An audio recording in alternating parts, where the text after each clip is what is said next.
నమస్కారం అండి. మీరు చూస్తున్నారు కేటు న్యూస్. నా పేరు బిందు. ఈ రోజు మనం ఒక అరుదైన విషయం గురించి మాట్లాడుకుందాం. అదేంటంటే 3i అట్లాస్ అనే ఒక స్పేస్ పదార్థం గురించి.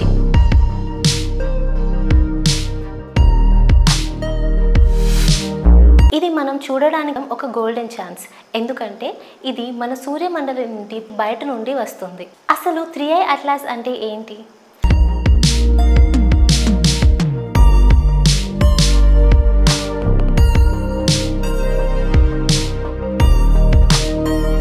ఇది ఒక ఇంటర్స్టెల్లార్ పదార్థం. ఇది మన సోలార్ సిస్టమ్ నుండి కాకుండా బయట స్టార్ సిస్టమ్ నుండి వచ్చింది. దీనికంటే ముందు 2017లో ఓumuamua అని, 2019లో బోరిసోవ్ అని 2 ఇంటర్స్టెల్లార్ స్పేస్ పదార్థాలు వచ్చాయి. ఇది మనల్ని విజిట్ చేయడం 3వసారి.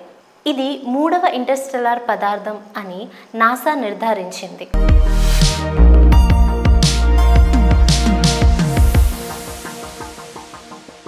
అట్లాస్ అనే టెలిస్కోప్ దీన్ని 2025 జూలైలో కనుగొన్నది. అయితే దీన్ని తోకచుక్క లేదా కామెట్ అన్నప్పటికీ శాస్త్రవేత్తలు ఏం చెప్తున్నారంటే ఒక తోకచుక్క బిహేవియర్కి దీని బిహేవియర్ భిన్నంగా ఉంది, దీని కాంపోజిషన్ భిన్నంగా ఉంది అని చెప్తున్నారు. కాబట్టి దీని మీద ఎన్నో స్పెక్యులేషన్స్ జరుగుతున్నాయి. ఈ 3i అట్లాస్ ఆర్బిట్ అనేది హైపర్బోలిక్ షేప్లో ఉంది. అంటే ఇది ఒకసారి వస్తుంది, మళ్ళీ తిరిగి రాదు. 30th అక్టోబర్ 2025 అంటే ఈ రోజున ఇది సన్కి దగ్గరగా అంటే పెరిహీలియాన్ అనే పాయింట్ దగ్గరలో ఉంటుంది అని శాస్త్రవేత్తలు చెప్తున్నారు. ఇది సూర్యుడి నుండి 1.36 AU దూరంలో ఉంటుంది. అంటే సూర్యుడికి భూమికి ఉన్న దూరంతో పోలిస్తే ఇది 1.36 సార్లు ఎక్కువ దూరంలో ఉందని అర్థం. ఇది భూమికి దగ్గరగా వస్తుందా? లేదు. భూమికి ఎలాంటి ప్రమాదం లేదు. ఇది భూమికి దగ్గరగా వచ్చిన పాయింట్ కూడా సుమారు 270 మిలియన్ కిలోమీటర్ల దూరంలో ఉంటుంది. కాబట్టి మనం భయపడాల్సిన పని లేదు. ఇది కన్యా రాశి ప్రాంతం అనగా వర్గో కాన్స్టలేషన్లో ఉంటుంది.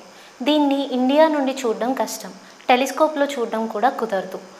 ఇది ఇంటర్నేషనల్ టెలిస్కోప్స్ అయిన జేమ్స్ వెబ్ టెలిస్కోప్ దీన్ని ట్రాక్ చేస్తూ ఉంది. నాసా వాళ్ళు కూడా దీన్ని ట్రాక్ చేస్తూ ఉన్నారు. దీని కూర్పు మన విశ్వంలో వేరే స్టార్ సిస్టమ్స్ ఎలా ఉంటాయో చదవడానికి చాలా ఉపయోగపడుతుంది. ఇది శాస్త్రవేత్తలకు చాలా విలువైన డేటాను అందిస్తుంది.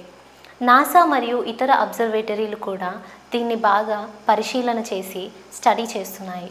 ఆసక్తికరమైన విషయం ఏంటంటే ఇది సాధారణ తోకచుక్కలాగా బిహేవ్ చేయకపోవడం వలన ఇది ఏలియన్ సివిలైజేషన్కు సంబంధించిన స్పేస్ క్రాఫ్ట్ అయ్యుండొచ్చు అని కొంతమంది అభిప్రాయపడుతున్నారు. ఇంట్రెస్టింగ్గా ఉంది కదూ. మనం దీన్ని డైరెక్ట్గా లేదా టెలిస్కోప్ ద్వారా చూడలేకపోయినా స్పేస్ టెలిస్కోప్స్ దీన్ని ట్రాక్ చేస్తాయి. ఆ చిత్రాలలో మనం దీన్ని చూడవచ్చు. ఈ 3ai అట్లాస్ అనేది మళ్ళీ భూమికి దగ్గరగా రావడానికి 19 డిసెంబర్ 2025న ఇది భూమికి దగ్గరగా వస్తుందని శాస్త్రవేత్తలు చెప్తున్నారు. చూస్తూ ఉండండి కేటు న్యూస్. సైనింగ్ ఆఫ్ బిందు. ఆకాశాన్ని చూస్తూ ఉండండి.